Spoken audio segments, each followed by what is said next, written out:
present you tonight with the 2015 Judith Chapman Memorial Women's Leadership Award.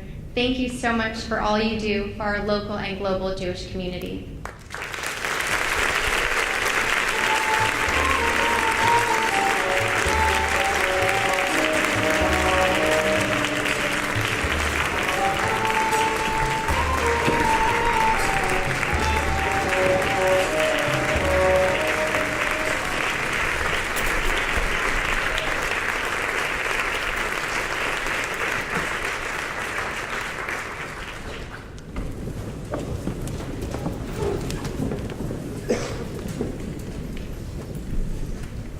Thank you. This is a wonderful, wonderful opportunity.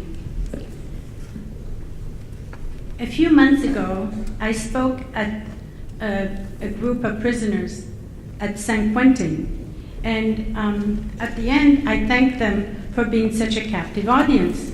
Well, one of the inmates responded, "Oh yeah, here at San Quentin prison, with the captive audience, all right." I'm both honored and humbled to receive this award that carries the legacy of a woman of undeniable valor, compassion, and wisdom, Judy Chapman. I'm very honored to speak with you tonight as one voice to add to our collective might as we work to strengthen and to ensure a Jewish future. This week for Passover, we will gather with our friends and family to celebrate the miracle of our emancipation from slavery. This wonderful holiday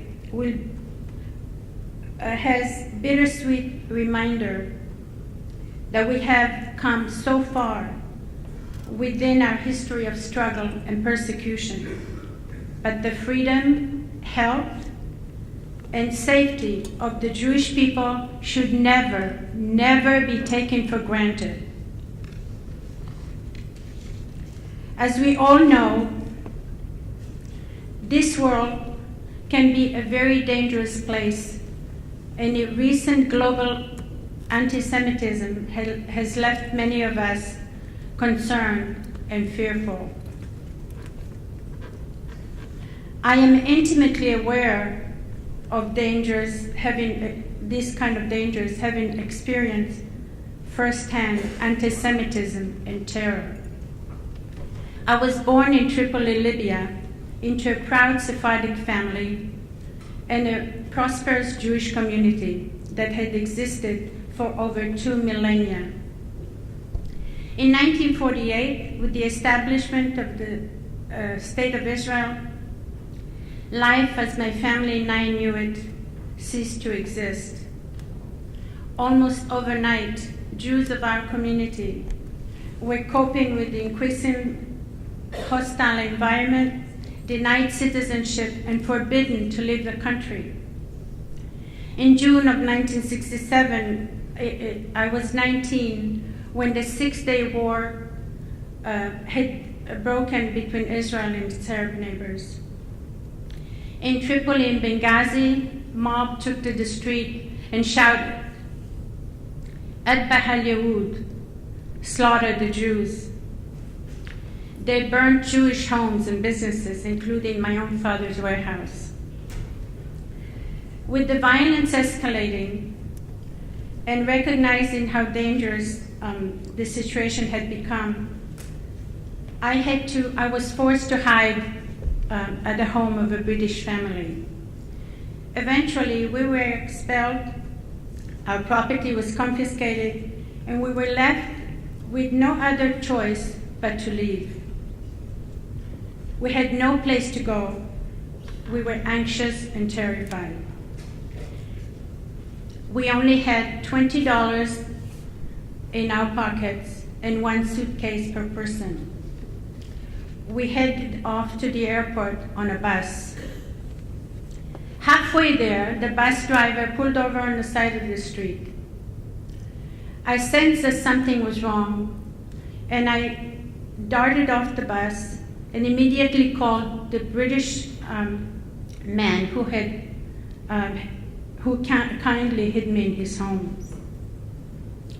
I told him that we were in very grave danger. When I came back, I found the driver standing by a pool of gasoline under the bus with matches in his hands. My stomach was tied in a knot.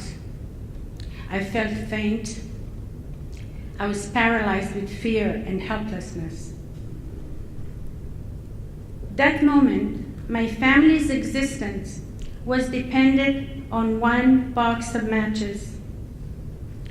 Miraculously, the two British men arrived just in time and quickly maneuvered to extricate my family from that bus, avoiding an immeasurable tragedy. We sped off to the airport with our lives spared, bound for Italy.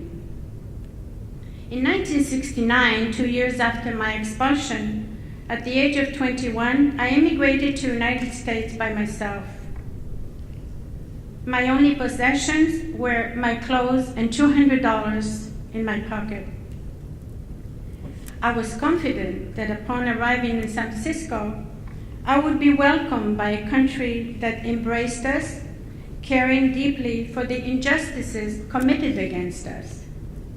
I was wrong. There was a deafening silence that greeted not only my struggle, but the 1 million Jews from the Arab countries who had been brutally expelled simply for being Jewish. Silence, indifference. Realizing that the Jewish community was indifferent to our experience was extremely painful, but it also inspired me in my life's work to speak up and speak out whenever Jews face danger, wherever in the world they would be. At the time of my arrival in the United States, the plight of Soviet Jewry was at the center of our community's radar. With echoes of my own past, I couldn't ignore the crisis that faced the Jews behind the Iron Curtain. I quit my job at the bank and I became the director of the Bay Area Council for Soviet Jews, founded by the late Hal Light. I traveled to the Soviet Union to give moral support to refuseniks, even though their situation was bleak. I wanted them to know that Jews abroad, especially Bay Area Jews, would not be silent to their struggle. While in Moscow, I met prominent dissident Andrei Sakharov, who had just won the Nobel Peace Prize for speaking out on human rights. The KGB would never allow him to accept the Nobel Prize. So he asked me to smuggle out his speech. If caught, I would face serious consequences. But I wouldn't let fear dictate my actions. I was determined for the world to hear his voice. We left Sakharov's house at midnight to meet Anatoly Sharansky, who today is the chairman of the Jewish Agency and at the time was a prominent Jewish refusenik. KGB agents followed us.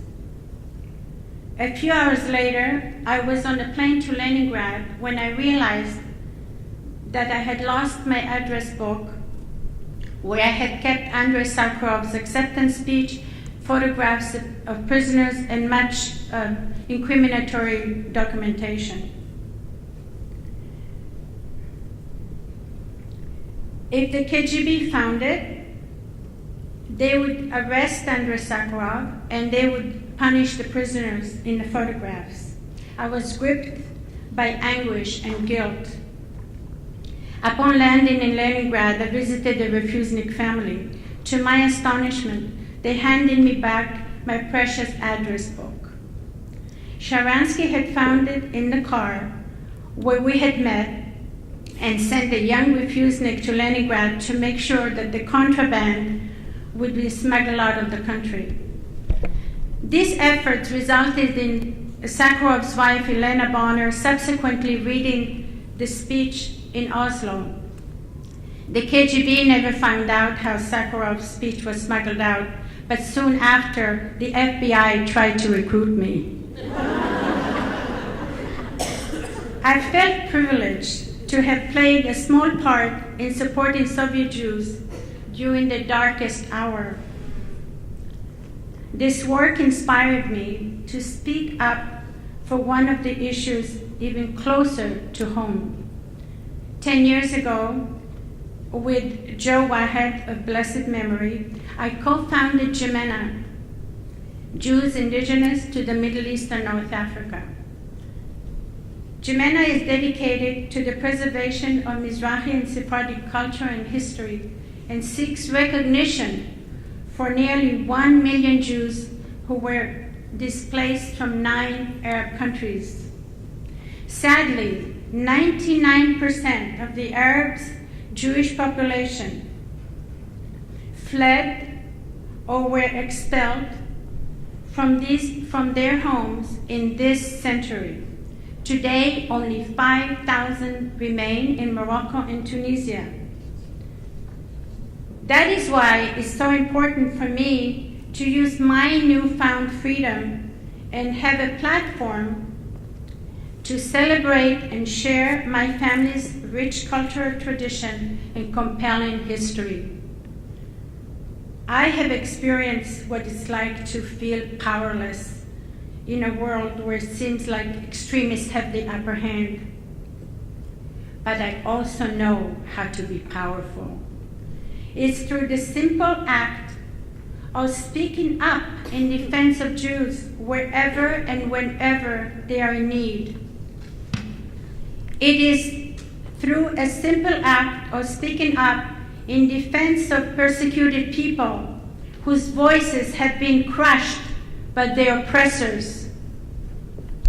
Rabbi Joachim Prinz, a German-American rabbi who spoke against Nazism, once wisely said, and I quote, "Bigotry and hatred is not the most urgent problem.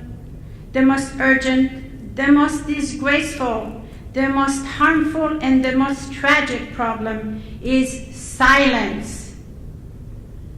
Tonight, I'm so appreciative of your recognition and the opportunity to tell my story. But mine is only one of the thousands who don't have a voice. I accept this award on their behalf.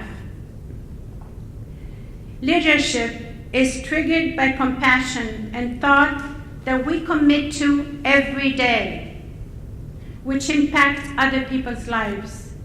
It is acceptance and coexistence that makes us true leaders.